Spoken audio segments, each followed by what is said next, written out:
जय हिंद साथियों, आज की इस क्लास में आप सभी का स्वागत है। तो दोस्तों, आज की इस वीडियो में रेलवे एनटीपीसी परीक्षा के लिए टॉप जीके जीएस का 35 क्वेश्चन लेकर आया हूं। दोस्तों, इसमें आप लोगों का जो परीक्षाओं में बार बार पूछा गया प्रश्न है, उन्हीं सभी प्रश्नों को आज की इस वीडियो में लेकर आए हैं। तो दोस्तों, चलिए आज की इस क्लास को हम लोग स्टार्ट करते हैं। और इस क्लास में आप लोगों का वेरी यानी मोस्ट इंपॉर्टेंट क्वेश्चन सभी क्वेश्चन कराने वाले हैं। तो आप लोग फटाफट इस वीडियो को लाइक कीजिए और शेयर कीजिए, ठीक है। तो दोस्तों, चलिए आज की इस क्लास को हम लोग स्टार्ट करते हैं। तो साथियों, आज की इस क्लास का फर्स्ट क्वेश्चन है कि उत्तल दर्पण द्वारा बना प्रतिबिंब हमेशा होता है। दोस्तों, उत्तल दर्पण द्वारा बना प्रतिबिंब हमेशा कैसा होता है? वास्तविक तथा सीधा होता है, वास्तविक तथा उल्टा होता है, काल्पनिक तथा सीधा होता है, काल्पनिक तथा उल्टा होता है। बताइए आप लोग कमेंट करके आंसर की इसका सही जवाब क्या होगा। तो साथियों, इसका सही जवाब हो जाएगा काल्पनिक तथा सीधा, इसका राइट आंसर हो जाएगा। तो दोस्तों, एक के लिए आंसर क्या होगा? तो ऑप्शन नंबर सी इसका सही जवाब हो जाएगा। दोस्तों, अगला प्रश्न है, प्रश्न संख्या हो जाएगा 2 कि गोलीय दर्पण की फोकस दूरी उसकी वक्रता तिर्य्या की क्या होती है? आधी होती है, दुगुनी होती है, तिगुनी होती है या चौथाई होती है?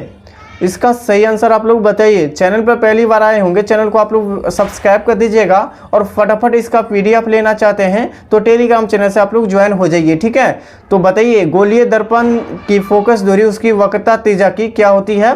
तो वक्रता तिर्य्या की आधी होती है। तो साथियों, इसका सही जवाब क्या हो जाएगा? 2 के लिए ऑप्शन ए इसका राइट आंसर हो जाएगा, आधी होती है। दोस्तों, अगला प्रश्न प्रश्न संख्या हो जाएगा साथियों, प्रश्न संख्या 3 हो जाएगा कि हजामत दर्पण बनाने के लिए किस दर्पण का व्यवहार किया जाता है? दोस्तों, हजामत बनाने के लिए किस दर्पण का व्यवहार किया जाता है? तो साथियों, इसका सही जवाब हो जाएगा अवतल दर्पण। तो क्या हो जाएगा दोस्तों? अवतल दर्पण द्वारा बना प्रतिबिंब जो है यह हजामत दर्पण में प्रयोग किया जाता है। तो दोस्तों, अगला प्रश्न है, प्रश्न संख्या हो जाएगा 4 कि द्रव का अपेक्षिक घनत्व होता है। द्रव का अपेक्षिक घनत्व कैसे होता है? तो साथियों, इसका सही जवाब हो जाएगा हाइड्रोमीटर। दोस्तों, द्रव का अपेक्षिक घनत्व जो है किससे मापा जाता है? तो हाइड्रोमीटर से द्वारा मापा जाता है। तो क्या हो जाएगा? ऑप्शन नंबर बी, ठीक है। दोस्तों, अगला प्रश्न प्रश्न संख्या हो जाएगा 5 कि दूध की शुद्धता किस यंत्र से मापी जाती है? दूध की शुद्धता जो है किस यंत्र से मापी जाती है? तो लैक्टोमीटर से। ऑप्शन ए इसका सही जवाब हो जाएगा। दोस्तों, अगला प्रश्न प्रश्न संख्या हो जाएगा 6 कि मोटर गाड़ी के चालक के सामने लगा रहता है कौन सी दर्पण? दोस्तों, मोटर गाड़ी के चालक के सामने कौन सी दर्पण लगा रहता है? तो दोस्तों, इसका सही जवाब हो जाएगा मोटर गाड़ी के जो सामने लगा रहता है वह उत्तल दर्पण लगा रहता है। कौन सा दर्पण? तो उत्तल दर्पण होता है, ठीक है। दोस्तों, अगला प्रश्न प्रश्न संख्या हो जाएगा आपका 7 फोटोग्राफिक कैमरे में अभिदेशक होता है। दोस्तों, कैसा होता है? कौन सी लेंस होती है फोटोग्राफिक कैमरे में, ठीक है। तो इसका सही जवाब क्या हो जाएगा दोस्तों? उत्तल लेंस। कौन सी लेंस? दोस्तों, उत्तल लेंस इसका सही आंसर हो जाएगा। दोस्तों, अगला प्रश्न है कि पानी में हवा का बुलबुला किस तरह का कार्य करता है? पानी में हवा का बुलबुला किस तरह का कार्य करता है? तो इसका राइट आंसर हो जाएगा अवतल लेंस का। दोस्तों, अवतल लेंस का कार्य करता है पानी में हवा का बुलबुला, ठीक है।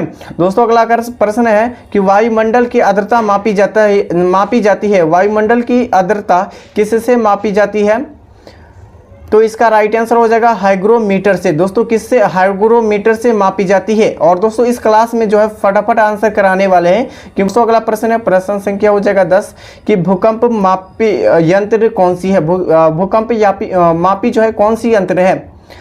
तो साथियों, इसका सही जवाब हो जाएगा सिस्मोग्राफ। कौन सी ग्राफ हो जाएगा दोस्तों? सिस्मोग्राफ जो है यह भूकंप को मापा जाता है, ठीक है। किससे? तो सिस्मोग्राफ से। अगला प्रश्न है कि ध्वनि की तीव्रता मापी जाती है। दोस्तों, ध्वनि की तीव्रता किससे मापी जाती है? तो डेसिबल से मापी जाती है। किससे? तो डेसिबल। इसका 11 के लिए आंसर क्या हो जाएगा? ऑप्शन ए, ठीक है, डेसिबल में। दोस्तों, अगला प्रश्न है कि मानव रेटिना पर बना प्रतिबिंब हमेशा कैसा होता है? दोस्तों, मानव रेटिना पर बना प्रतिबिंब होता है यानी कैसा होता है? तो इसका राइट आंसर हो जाएगा वास्तविक तथा उल्टा होता है। कैसा होता है दोस्तों? वास्तविक एवं उल्टा होता है। तो इसका राइट आंसर ऑप्शन बी सही जवाब हो जाएगा। दोस्तों, अगला प्रश्न है कि जब कोई वस्तु की 2 समानांतर समतल दर्पण के बीच रखी जाती है तो बने हुए प्रतिबिंब की संख्या होगी कितनी होगी, यानी कि जब जो है समांतर, दोस्तों ये समांतर जो है समांतर समतल दर्पण है, ठीक है। यहाँ से आप लोगों का क्या हो जाएगा तो अनंत हो जाएगा, क्या हो जाएगा तो अनंत। इसका आंसर क्या हो जाएगा दोस्तों, ऑप्शन नंबर 20 सही जवाब हो जाएगा दोस्तों। दो समांतर समतल दर्पण के बीच रखी जाती है कौन सी दर्पण, तो दोस्तों समांतर दर्पण जो है यह अनंत तक होती है, ठीक है। दोस्तों अगला प्रश्न है कि हृदय की गति सुनने के लिए किस यंत्र का प्रयोग किया जाता है। दोस्तों हृदय की गति सुनने के लिए, दोस्तों हृदय का जो है गति सुनने के लिए किस यंत्र का, यानी कि किस यंत्र का प्रयोग किया जाता है, तो दोस्तों इसका सही जवाब क्या हो जाएगा, स्टेथोस्कोप के द्वारा। किसके द्वारा, स्टेथोस्कोप इसका सही जवाब क्या हो जाएगा, ऑप्शन नंबर बी, ठीक है। दोस्तों अगला प्रश्न, प्रश्न संख्या हो जाएगा 35। साथियों प्रश्न संख्या 35 है कि वायुमंडलीय दाब की माप की जाती है। दोस्तों वायुमंडलीय दाब जो है किससे मापा जाता है, तो दोस्तों इसका सही जवाब हो जाएगा बैरोमीटर। दोस्तों कौन सी मीटर, तो बैरोमीटर से वायुमंडलीय दाब को मापा जाता है, ठीक है। दोस्तों अगला प्रश्न है कि सरल सूक्ष्मदर्शी में वस्तु को रखा जाता है, यानी कि सरल सूक्ष्मदर्शी में वस्तु को कहाँ रखा जाता है, तो दोस्तों इसका सही जवाब क्या हो जाएगा, लेंस और प्रकाश केंद्र के बीच रखा जाता है। तो 16 के लिए आंसर ए सही जवाब हो जाएगा। दोस्तों अगला प्रश्न है कि वनस्पति तेलों की कृत्रिम घी बनाने के लिए किस उत्प्रेरक का प्रयोग किया जाता है। वनस्पति तेलों के कृत्रिम घी बनाने के लिए किस उत्प्रेरक का प्रयोग किया जाता है, तो यह निकेल का किया जाता है। किसका, तो निकेल इसका सही आंसर हो जाएगा। दोस्तों अगला प्रश्न है, और दोस्तों आप लोगों को इसका फ्री में पीडीएफ लेना चाहते हैं तो आप लोगों को जो है व्हाट्सएप ग्रुप और टेलीग्राम ग्रुप जो है आप लोगों को बना दिए हैं, तो आप लोग दोनों से आप लोग फटाफट ज्वाइन हो जाइए, ठीक है। दोनों पर आप लोगों का पीडीएफ जो है इसका फ्री में मिल जाएगा, तो आप लोगों को फटाफट ज्वाइन कर लेना है। और दोस्तों पहली बार आप लोग चैनल पर आए होंगे तो चैनल को सब्सक्राइब कर दीजिएगा, ठीक है। तो दोस्तों आप लोगों को अगर बिहार पुलिस की तैयारी करना चाहते हैं तो इस चैनल से आप लोग फटाफट ज्वाइन हो जाइए, क्योंकि आप लोगों का जो है क्लास जो है कंटिन्यू होता है, ठीक है। इधर जो है आप लोगों का जो है कुछ दिनों से जो है कंटिन्यू क्लास नहीं हो रहा है, तो आप लोगों को जो है होगा, ठीक है। तो आप लोगों का जो है दिवाली के बाद आप लोगों का यानी छठ पर्व के बाद जो आप लोगों का कंटिन्यू क्लास होने वाला है। तो दोस्तों अगला प्रश्न है, प्रश्न संख्या 18 है, अमोनिया गैस बनाने की हैबर विधि में किस उत्प्रेरक का प्रयोग किया जाता है। अमोनिया गैस बनाने की जो हैबर विधि है यह किस उत्प्रेरक में प्रयोग किया जाता है, तो इसका राइट आंसर हो जाएगा दोस्तों, इसका सही जवाब लौह चूर्ण के द्वारा। दोस्तों लौह चूर्ण का प्रयोग किया जाता है अमोनिया गैस बनाने में हैबर विधि का, ठीक है। दोस्तों अगला प्रश्न है, प्रश्न संख्या 19 है कि अवतल दर्पण में वस्तु का प्रतिबिंब दर्पण के पीछे काल्पनिक और दोस्तों सीधा तथा वस्तु के बड़ा बनता है जब वस्तु होती है। कौन सी वस्तु होती है, कौन सी वस्तु पर जो है दोस्तों प्रतिबिंब दर्पण के पीछे बनता है, और दोस्तों काल्पनिक तथा सीधा होता है और वस्तु से बड़ा बनता है, वह कौन सा है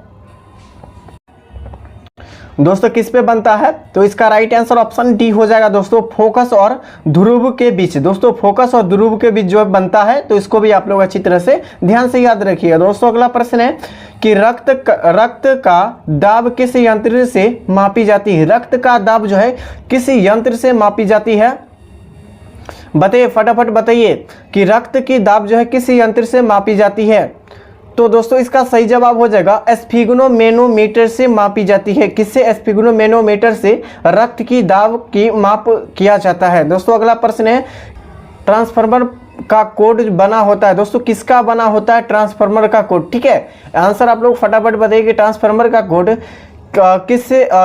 किसका बना होता है, तो दोस्तों इसका सही जवाब हो जाएगा नॉर्मल लोहा का। दोस्तों नर्म लोहा का ट्रांसफार्मर का कोड बना होता है, ठीक है। दोस्तों अगला प्रश्न है, प्रश्न संख्या हो जाएगा, ट्रांसफार्मर किस सिद्धांत पर आधारित है। दोस्तों ट्रांसफार्मर जो है किस सिद्धांत पर आधारित है, तो विद्युत चुंबकीय प्रेरण के नियम पर आधारित है। किस पर आधारित है, तो विद्युत चुंबकीय प्रेरण पर आधारित है ट्रांसफार्मर का सिद्धांत। साथियों अगला प्रश्न है कि ट्रांसफार्मर प्रयुक्त होता है। दोस्तों ट्रांसफार्मर जो है प्रयुक्त होता है, यानी कि किससे जो है किसमें बदलता है, यानी परिवर्तित करता है, वो आपको बताना है, ठीक है। तो ट्रांसफर प्रयुक्त होता है यानी कि किसमें बदलता है, तो साथियों इसका सही जवाब क्या हो जाएगा, एसी वोल्टेज से। दोस्तों एसी वोल्टेज में उपचयन या अपचयन करने के लिए किया जाता है। तो साथियों इसका क्या आंसर हो जाएगा, तो इसका राइट आंसर ऑप्शन डी हो जाएगा। दोस्तों अगला प्रश्न है, प्रश्न संख्या 24 हो जाएगा कि व्हीट स्टोन ब्रिज का व्यवहार किससे मापने में किया जाता है? व्हीट स्टोन ब्रिज का व्यवहार किससे मापने में किया जाता है? तो दोस्तों इसका सही जवाब हो जाएगा कि प्रतिरोधों को मापने के लिए किया जाता है प्रयोग। दोस्तों किसका? तो प्रतिरोधों का जो है मापने के लिए प्रयोग किया जाता है व्हीट स्टोन ब्रिज का। ठीक है दोस्तों, अगला प्रश्न है, प्रश्न संख्या हो जाएगा आपका 25 कि पानी के अंदर ध्वनि सुनने का यंत्र क्या कहलाता है? पानी के अंदर ध्वनि सुनने का यंत्र क्या कहलाता है?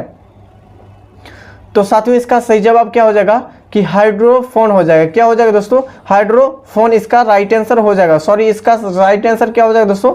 हाइड्रोफोन इसका राइट आंसर हो जाएगा। ठीक है, अच्छी तरह से आप लोग इसको भी याद कर लीजिएगा। ठीक है दोस्तों, अगला प्रश्न है कि लाउड स्पीकर में ऊर्जा परिवर्तित होता है। लाउड स्पीकर में ऊर्जा किससे परिवर्तित होता है? तो दोस्तों इसका सही जवाब हो जाएगा विद्युत से। दोस्तों यहां से याद रखिए, विद्युत से यांत्रिक एवं यांत्रिक से ध्वनि में परिवर्तित होता है। तो क्या हो जाएगा इसका राइट आंसर? Option B. ठीक है दोस्तों, अगला प्रश्न है कि निम्नलिखित में से किस यंत्र में यांत्रिक ऊर्जा विद्युत ऊर्जा में परिवर्तित होती है? 27 के लिए आप लोग आंसर फटाफट बताइए। ठीक है, नीचे कॉमेंट करके आप लोग बताइए कि निम्नलिखित में से किस यंत्र में यांत्रिक ऊर्जा विद्युत ऊर्जा में परिवर्तित होती है? तो साथियों इसका सही जवाब क्या हो जाएगा? डायनेमो। दोस्तों डायनेमो जो है यह जो है यांत्रिक ऊर्जा से विद्युत ऊर्जा में परिवर्तित किया जाता है। ठीक है दोस्तों, अगला प्रश्न है कि निम्नलिखित में से कौन सी युक्ति विद्युत ऊर्जा को यांत्रिक ऊर्जा में परिवर्तित करता है? दोस्तों विद्युत यानी कि जो है आप लोग का युक्ति बताना है कि विद्युत ऊर्जा को यांत्रिक ऊर्जा में कौन परिवर्तित करता है। तो साथियों इसका सही आंसर हो जाएगा विद्युत मोटर। दोस्तों विद्युत मोटर इसका राइट आंसर हो जाएगा। दोस्तों अगला प्रश्न, प्रश्न संख्या हो जाएगा 29 कि रासायनिक ऊर्जा का विद्युत ऊर्जा में परिवर्तित होता है। दोस्तों रासायनिक ऊर्जा से सीधे विद्युत ऊर्जा में परिवर्तित होता है, किस में होता है यानी कि क्या कहलाता है? तो दोस्तों इसका सही जवाब क्या हो जाएगा? तो दोस्तों 29 के लिए जो आंसर होगा वह बैटरिक में होता है। दोस्तों बैटरिक में कौन सा अम्ल पाया जाता है? तो सल्फ्यूरिक अम्ल। दोस्तों सल्फ्यूरिक अम्ल जो है बैटरिक में पाया जाता है, तो इसको भी याद रखिएगा। ठीक है, सल्फ्यूरिक अम्ल। और दोस्तों रासायनिक ऊर्जा को विद्युत ऊर्जा में कौन परिवर्तित करता है? तो बैटरी परिवर्तित करता है। ठीक है, तो आंसर क्या हो जाएगा दोस्तों? Option number C. साथियों अगला प्रश्न, प्रश्न संख्या आपका हो जाएगा, प्रश्न संख्या हो जाएगा 31 कि टेलीफोन लाइन में प्रवाहित होता है। दोस्तों टेलीफोन लाइन में प्रवाहित होता है, दोस्तों किस ऊर्जा में प्रवाहित होता है टेलीफोन लाइन? तो दोस्तों इसका सही जवाब क्या हो जाएगा? विद्युत ऊर्जा। दोस्तों विद्युत ऊर्जा इसका सही जवाब हो जाएगा। टेलीफोन लाइन में प्रवाहित होता है कौन सी ऊर्जा? तो विद्युत ऊर्जा। और दोस्तों यह प्रश्न संख्या आपका हो जाएगा प्रश्न संख्या 30 हो जाएगा। ठीक है दोस्तों, अगला प्रश्न, प्रश्न संख्या आपका हो जाएगा 32। साथियों प्रश्न संख्या 32 हो जाएगा कि शुष्क सेल में किस तरह की ऊर्जा निहित होती है? शुष्क सेल में किस तरह की ऊर्जा निहित होती है? तो दोस्तों इसका राइट आंसर क्या हो जाएगा? तो इसका सही जवाब आप लोग को नीचे कमेंट करके बताना है। ठीक है, कि शुष्क सेल में किस तरह की ऊर्जा निहित होती है? तो रासायनिक ऊर्जा। दोस्तों कौन सी ऊर्जा? तो रासायनिक ऊर्जा निहित होती है। ठीक है, और दोस्तों अगला प्रश्न है, और दोस्तों आप लोगों को जो एक गुड न्यूज है कि आप लोगों का जो है बिहार पुलिस का जो है आप लोगों का क्लास जो है स्टार्ट कर दिया गया है। ठीक है, तो आप लोग जो है हमारे चैनल से नहीं जुड़े होंगे तो चैनल को आप लोग फटाफट आप लोग सब्सक्राइब कर दीजिए। ठीक है, और दोस्तों पीडीएफ लेना चाहते हैं तो टेलीग्राम चैनल से ज्वाइन हो जाइए। और दोस्तों आप लोगों का न्यू बैच को स्टार्ट कर दिया गया है, और दोस्तों आगे आप लोगों का क्लास जो है 7 हो चुका है। ठीक है, और दोस्तों क्लास संख्या आप लोगों का 1 से 7 तक देखना है तो आज के इसी वीडियो के डिस्क्रिप्शन बॉक्स में आप लोगों का जो आप लोगों का लिंक दे देंगे, आप लोगों का वहां से आप लोग सभी वीडियो को देख सकते हैं। ठीक है, और दोस्तों इस क्लास का जो है क्या नाम दे है? तो मिशन वर्दी बैच। और दोस्तों आप लोग का डेली क्लास टाइमिंग क्या हो जाएगा? रात के 7 बजे आप लोगों का क्लास टाइमिंग है। ठीक है, और अभी जो आप लोगों का चल रहा है, अभी क्या चल रहा है? तो साइंस का क्लास चल रहा है। क्या चल रहा है दोस्तों? साइंस का क्लास जो आप लोग का 7 क्लास हो गया है। तो आप लोग जो है फटाफट जो है आप लोग वीडियो को लाइक कीजिए और दोस्तों चैनल को फटाफट सब्सक्राइब कर दीजिए। ठीक है, तो दोस्तों चलिए नेक्स्ट वीडियो में मिलते हैं।